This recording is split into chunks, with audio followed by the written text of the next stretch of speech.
Hello, everyone. I'm Saleha Singh, and today we are discussing men's mental health, a topic that we normally don't talk about at all. The Australian Institute for Family Studies website says that up to 25% men experienced a diagnosed mental health disorder in their lifetime, and 15% experience a disorder in any 12-month period. The Victorian Department of Health's website also says that 1 in 5 Victorians suffer from mental health issues every year, and 45% of Victorians will experience a mental health condition in their life. Staggering numbers, isn't it? And yet, we from the multicultural backgrounds shy away from even addressing this issue. Before I introduce you to my guest tonight, I would like to inform you that if you find any part of our conversation triggering, please call Beyond Blue on 1300 224636 or Men's Line on 1300 789978 for 24/7 support. Joining me tonight to discuss this very important issue is Professor Sunil Bhar, a clinical psychologist. But before I introduce you to Professor Bhar, I would like to acknowledge the traditional owners of the land on which we are meeting today, and I pay my respects to their elders, past, present, and emerging. And I also pay my respects to any of our community leaders who are watching this webcast today. Thank you for joining me, Sunil, at such a short notice. Much appreciated. Thank you. Before we start, tackling this very important issue, would you like to tell us something about yourself? Oh, sure. Yeah. So, as Saleha said, my name is Sunil Bhar. I'm a professor of clinical psychology at Swinburne University. Been a psychologist for about 30 years now. And a lot of my work has to do with teaching and research, and I do have some time to practice and to work with clients across the lifespan. One of my areas of interest for some time has been older adults, and we're very interested to know how we can adapt and customize psychological treatments so that they're dignified and relevant and applicable to people living in residential care and living in the community. Thank you, Sunil. What are the most common mental health issues that men face? So this is a problematic question, right? Because mental health can't be diagnosed objectively, right? Yep. We need to ask people how they're feeling, and we need to somehow get into their internal worlds and understand their experiences. And when we ask men about how they're feeling, they tend to say fine. And so the statistics tend to perhaps underplay the true prevalence, if you like, of mental health problems amongst men. There was a survey that was done in Australia a couple of years ago by the Australian Bureau of Statistics. And we know that overall, about 1 in 5 of us have a mental health problem at any one time, particularly over the last 12 months. That's how the statisticians put it. But nearly 50% of us have had a mental health disorder at some point in our lives. So this is Are we talking absolutely men? Are we talking the overall population? We're talking overall. Overall. The three most common mental health problems overall, and for men, would be anxiety, depression, and substance use. Men to have slightly lower prevalence of anxiety and depression compared to women, but men tend to have a higher prevalence rate of substance use and other psychiatric disorders such as antisocial personality, for example.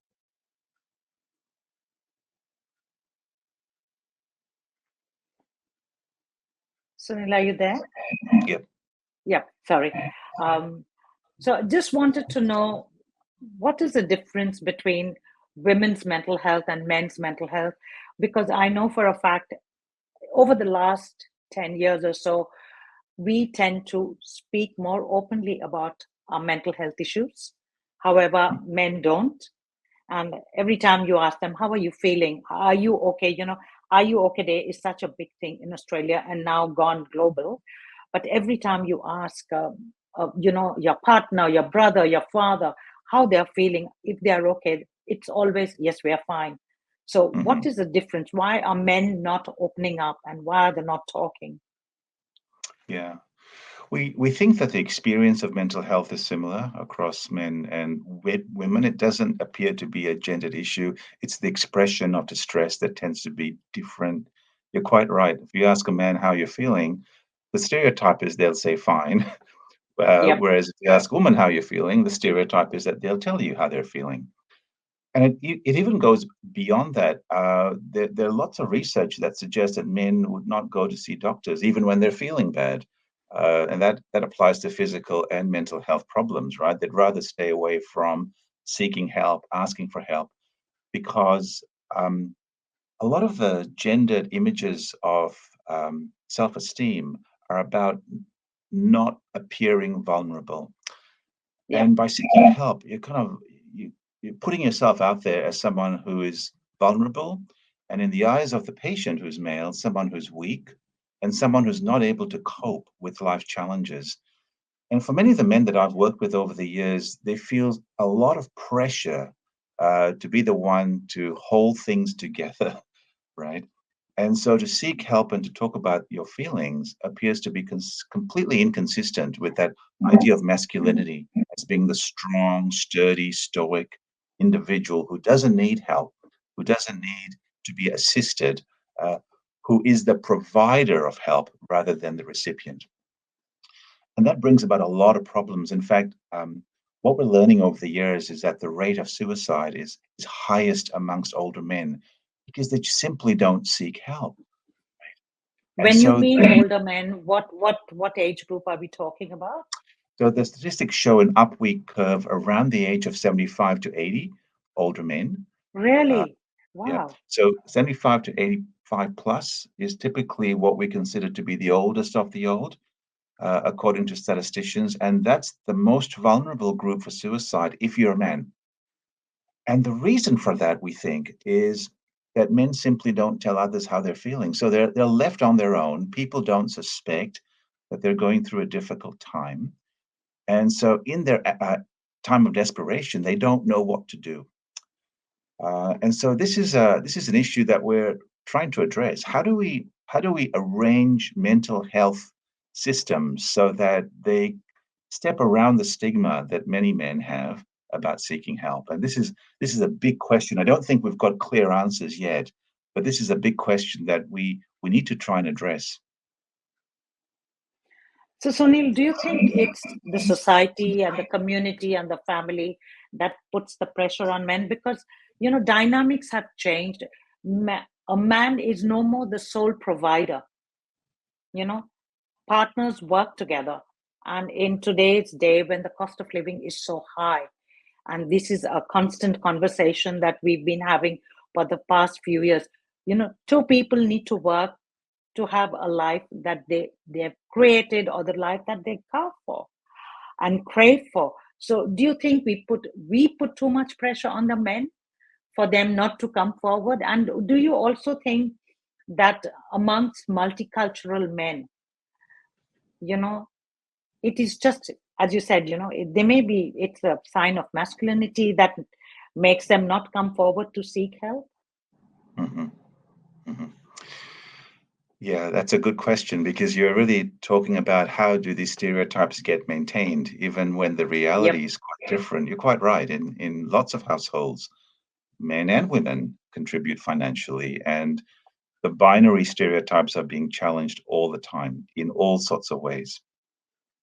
When you talk about older men, however, they've brought with them, right, the experiences from decades ago. So it's much more difficult to change a stereotype than to create a new one. So what we're finding is that the older men carry with them some of these attitudes that some of us might consider to be outdated. I think the media is very ambivalent about how to portray masculinity. So we found that the media, in fact, portrays lots of stereotypes, and kids grow up watching Walt Disney movies and so on that portray how gendered behavior might conform to what age looks like, and so on. And without questioning it, we tend to incorporate some of those media messages.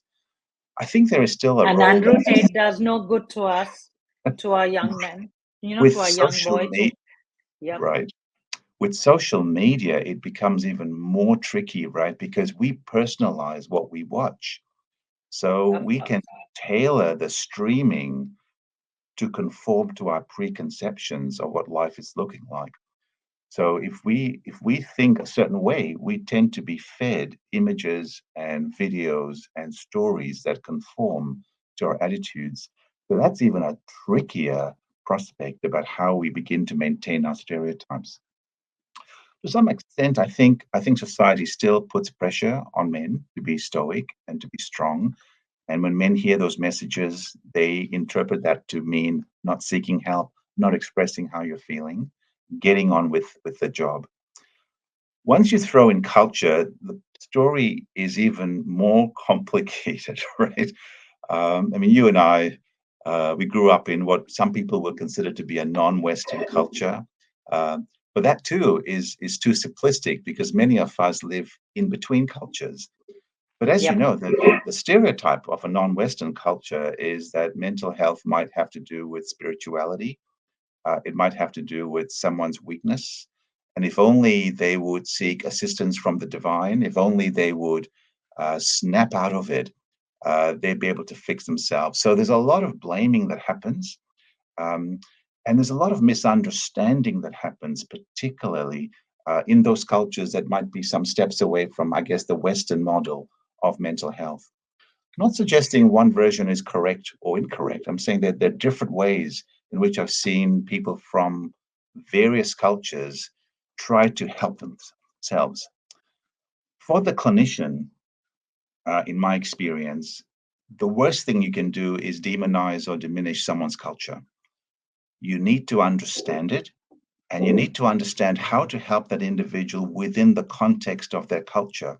I'll give you a couple of examples to put this into some understandable way. The patient comes to us and says they're going through difficulties, and the therapist says, well, here are 5 strategies you can try to improve your mood. You can go and exercise, you can think about your life differently, um, you can take medication, and so on, right? Goes through all of the evidence based treatments. Patient comes back the next week and says, I feel a lot better. And the doctor says, fantastic. And then the patient says, I feel a lot better because I saw my fortune teller, and my fortune teller told me that life is going to take a turn for the better. And suddenly I felt a real great sense of optimism. Now, if only the doctor had known that fortune tellers hold great authority in the person's culture, why not incorporate the fortune teller into the discussion? That's one example of how we can make use of culture, right? Another way of making use of culture is by involving families. In lots of non-Asian cultures, I suppose the Western culture, there's a premium placed on independence and privacy and autonomy. And we have privacy laws for very good reasons that stop clinicians from talking to families about patients. But in many cultures and situations, the family can be such a source of support and such a source of comfort that it might be useful to think with the patient about how to involve the families, because in their culture, the family is the source of inspiration rather than, if you like, a source of stress. And so over the years, we began to think about how culture does play a role and how the mental health system can be out of step with the individual's culture in some instances. I mean, this is something I think I spoke to you about when we met last week, that I read about a lot of men going through mental health issues when and they don't know the words. They say they're not feeling good. They're not feeling good physically. They're not feeling good mentally. They don't feel like getting out of bed. They don't feel like going to work. They don't feel like meeting friends. And lots of people, and again, not diminishing culture or not diminishing any religion, because religion, whether you and I like it or not, plays a huge role in many, many people's lives, and we know that. They talked about Go to your place of worship, sit there, think about God, read this book, read this religious book, and you will be fine. That is that is not a cure, and that is not the advice that you give someone, who's going through a really tough time but does not know words to express.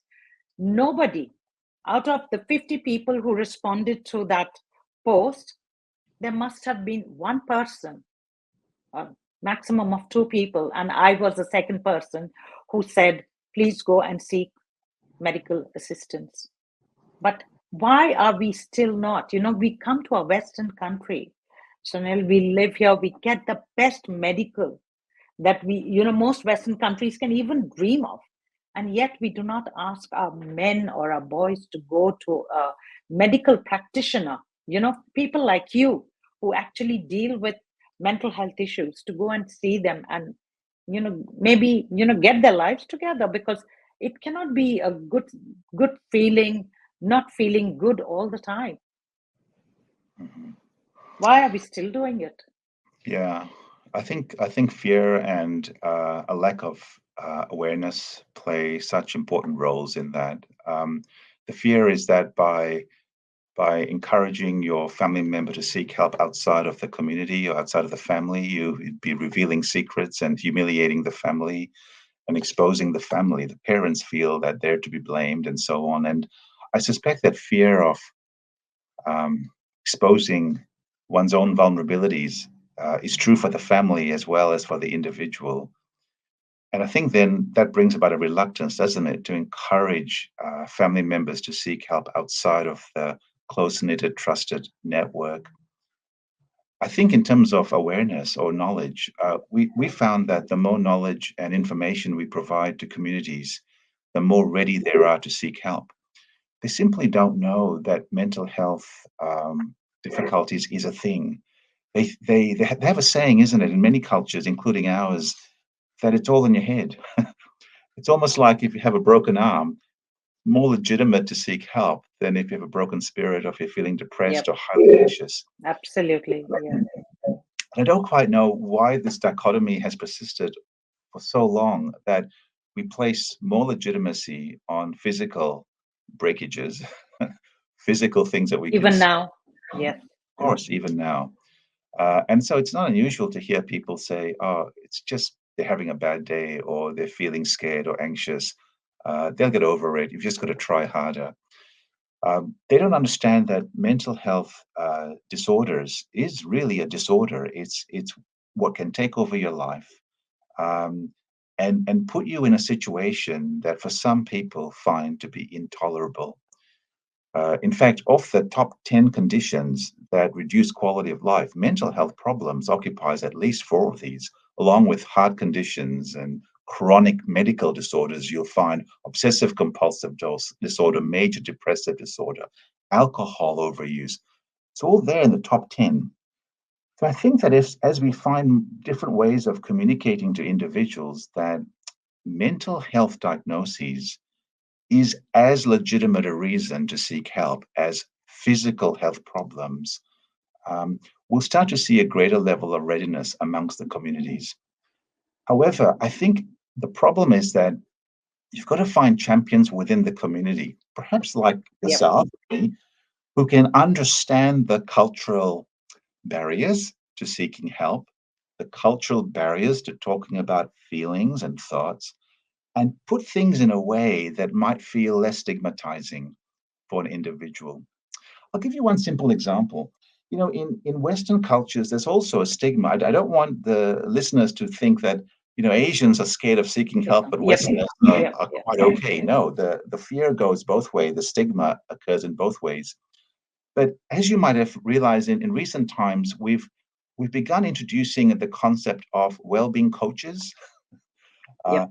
the whole coaching industry has taken off. And that's brought a lot of people to discussions that perhaps they might not have had previously if their only option was to see a psychologist or a counselor. Because the word coach has connotations of sport, it has connotations of business, right? It has connotations of learning skills that can improve your performance. And in many cases, the entry into psychotherapy, the entry into psychological treatments is through those kinds of meetings. There's been a lot of effort put to try and equip men to talk to other men for this reason, because men might be able to find a language that feels less stigmatizing, less belittling, right? And through those conversations, the person who needs help can be introduced to a practitioner. The the sad thing for me though is that we know that there are treatments that are effective for depression, for anxiety, for substance use. Um, there have been study after study that has demonstrated that if you receive what's called an evidence-based treatment, the chances of you having better quality of life is substantially greater than if you don't receive those treatments. So we have the treatments that work. The challenge that we're now facing is trying to get the consumer to take up those treatments, right? And we are now looking at non-human ways of doing that as yet another method of getting around the stigma, right?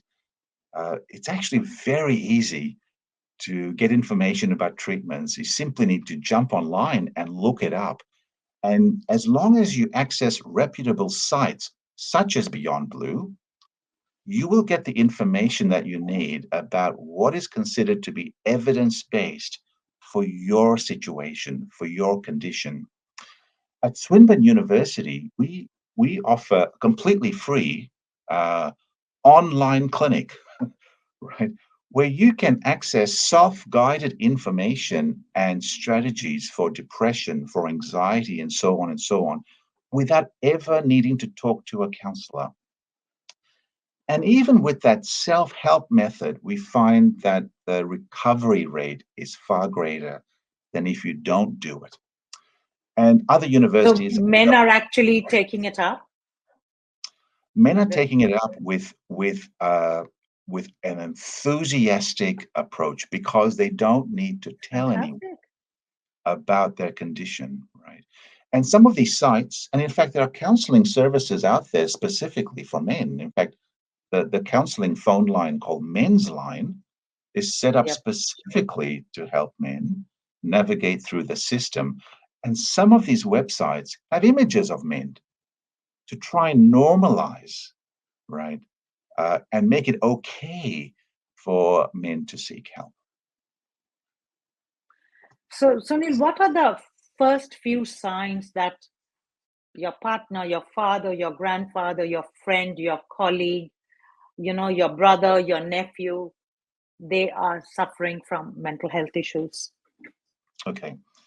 So that's a problematic question. It's a good question because people want to know, right?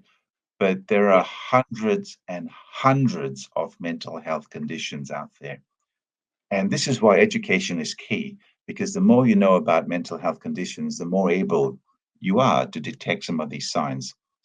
But one of the most common mental health conditions is depression. So why don't we use that as an example to work through? Yep. Depression is different from having a bad day. And I want to talk about how depression might look compared to having a bad day. When we have a bad day, we might withdraw from social events. We might withdraw from discussions and conversations. We might not feel like going to work and so on. But sooner or later, we snap out of it, as they say. The next day, we feel better, so on. When you're feeling depressed, that bad day continues.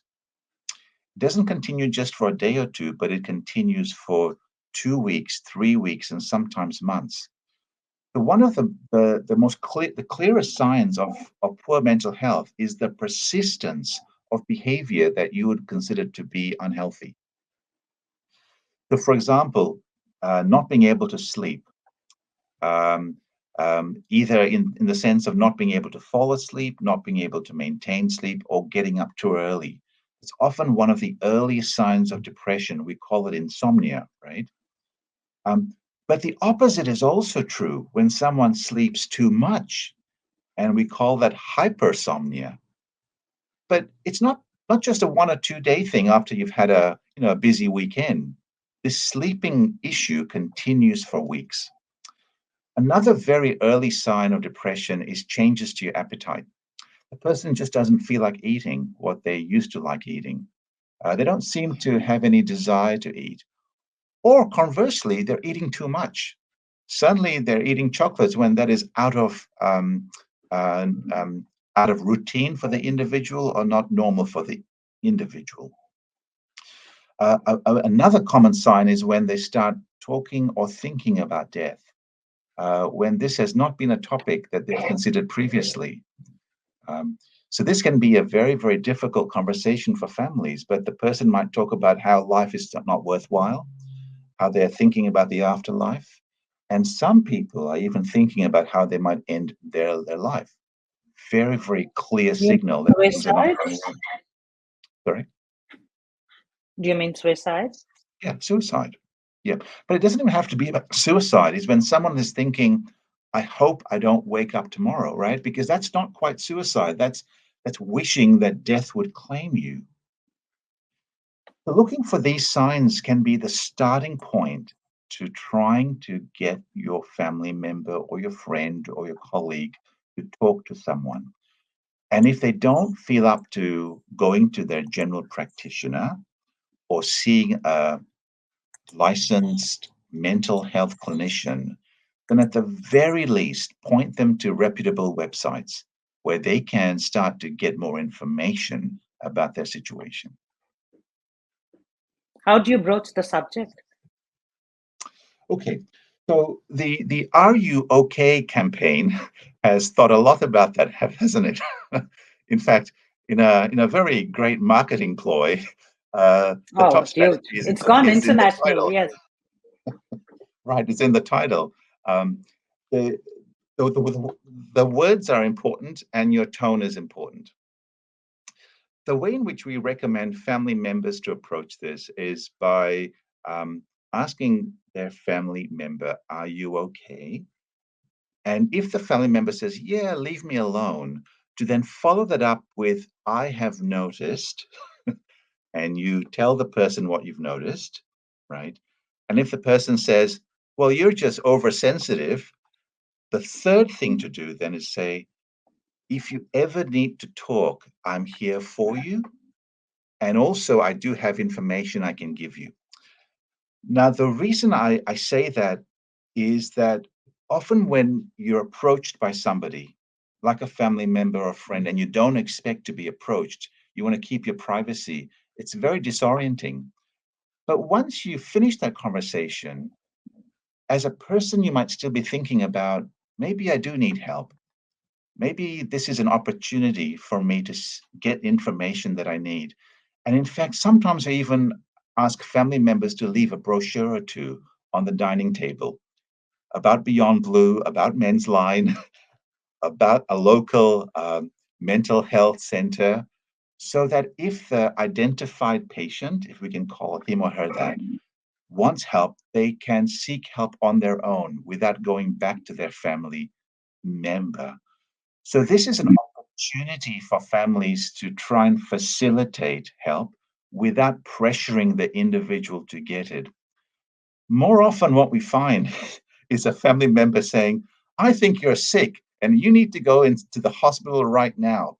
And the person says, "You don't know what you're talking about." And the fight continues.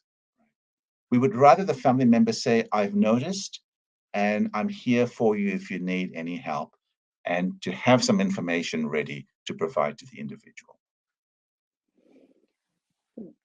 Is this true from across all age groups?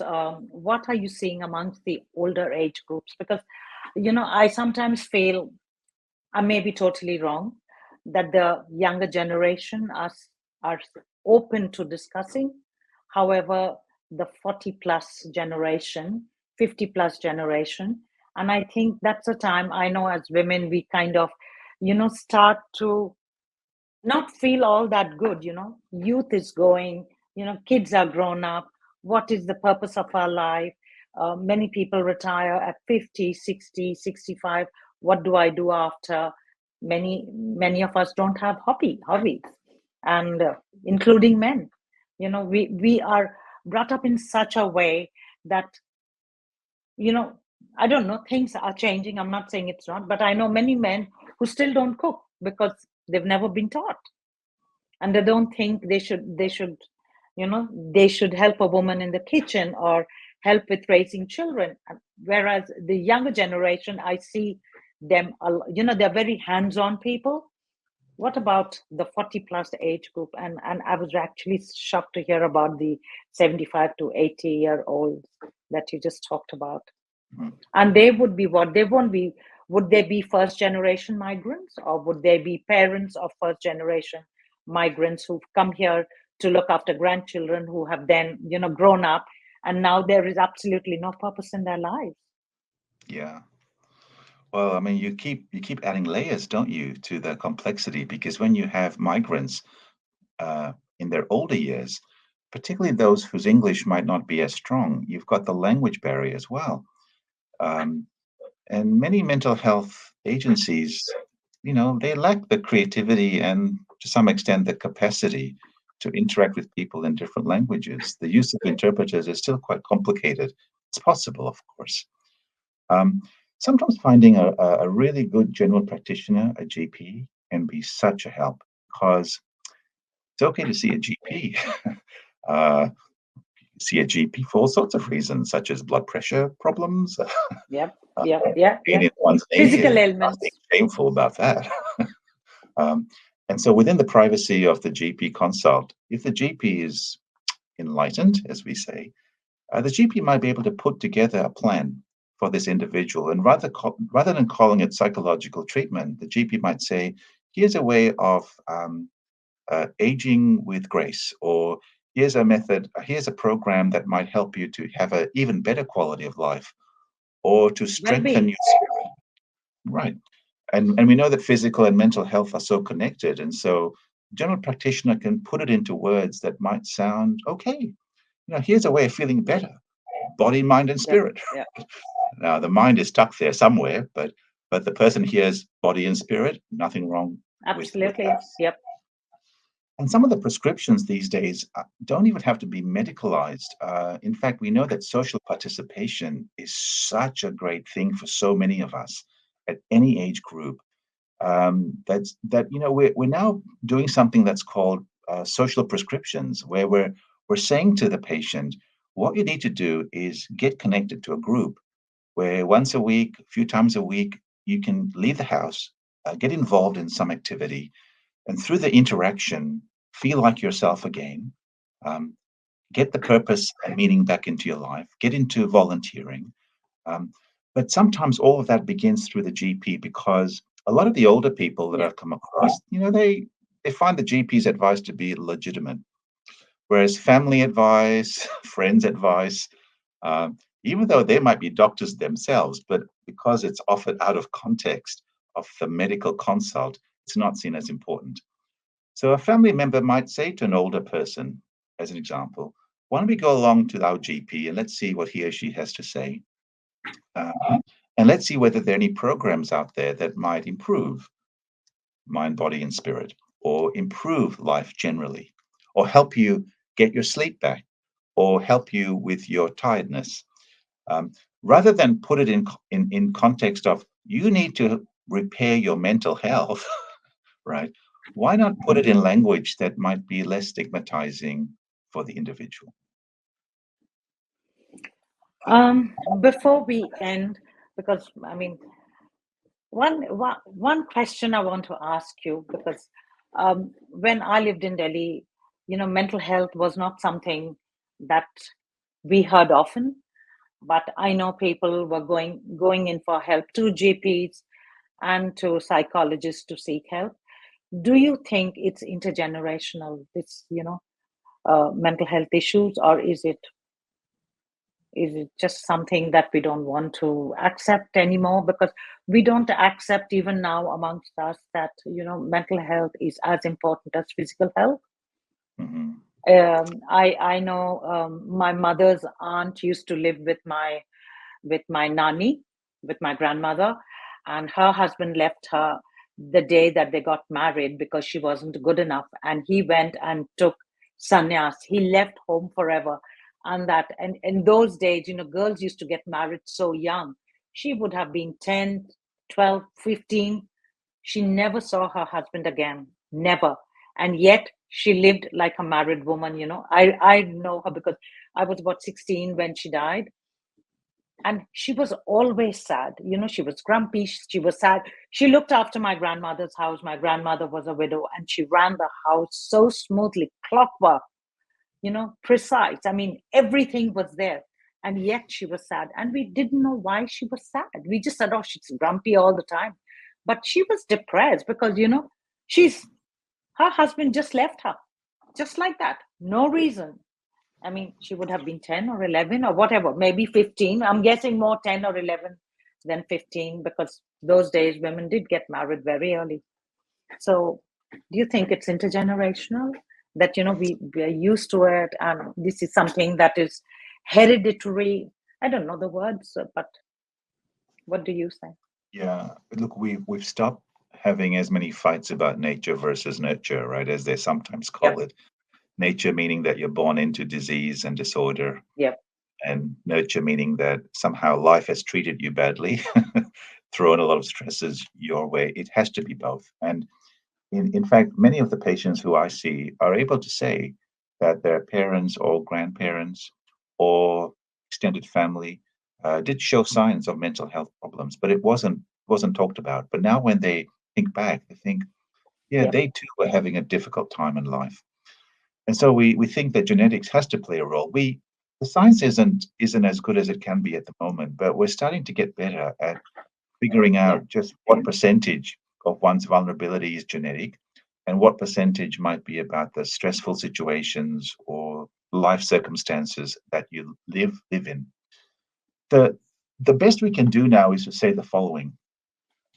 What is given across generations is a vulnerability for mental health problems such as depression or anxiety or trauma.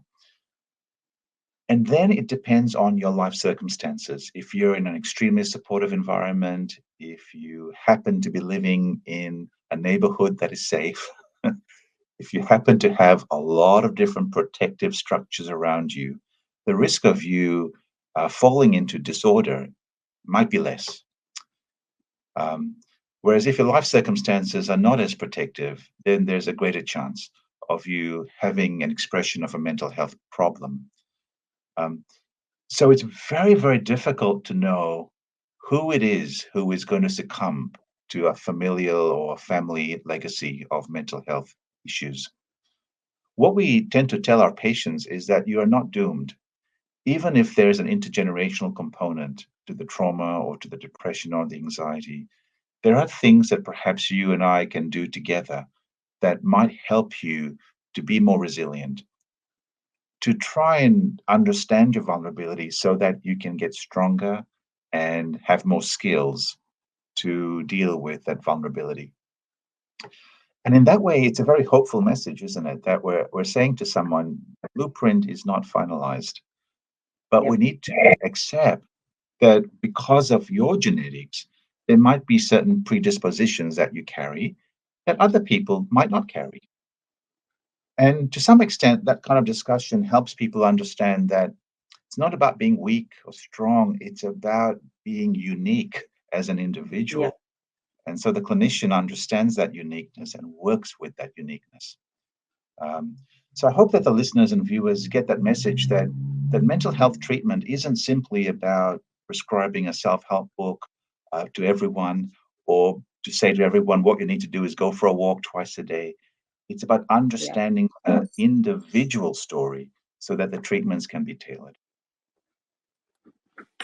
Thank you. If you were to give two suggestions to do two different sets of people, one to the person going through mental health issues, and one to family, friends, colleagues, because we do spend a sizable amount of time at our workplaces, what would it be? First, to the person who is going through mental health issues, what would it be? What would be the one advice you would give them? It's the same advice to both. I know that it's not done, but the advice is don't give up. Yep. A lot of the times you get the sense you're my last hope. If this doesn't work, there's nothing else out there that will work. Who says? Keep going, keep trying to find the treatment that works for you through education, through awareness, by talking to other people. And you will find something that will work for your situation, even if it's not the first few things that you try. And for the family member, if your first attempt to support your family member doesn't work, don't give up. Try and find a different approach. Join support groups yourself. Speak to practitioners yourself about how best you can support your family member. So, to both groups, that would be my advice. Thank you, Sunil. Thank you for joining me. This has been of great help. Thank you. I hope it's been useful to your viewers. It has. Thank you. Okay.